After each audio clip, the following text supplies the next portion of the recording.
بسم اللہ الرحمن الرحیم۔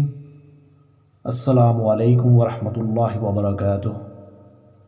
معزز ناظرین، آج کی ہماری یہ ویڈیو عرفہ نوز الحجہ کے دن کی دعا کے بارے میں ہے۔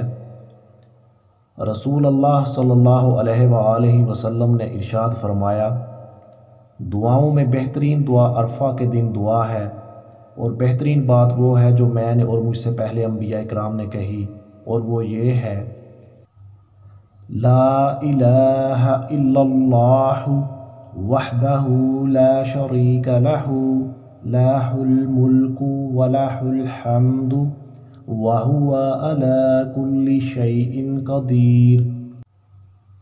اللہ کے سوا کوئی معبود نہیں، وہ اکیلا ہے، اس کا کوئی شریک نہیں، اسی کی بادشاہی ہے اور تمام تعریفیں اسی کے لیے ہیں، اور وہ ہر چیز پر قادر ہے۔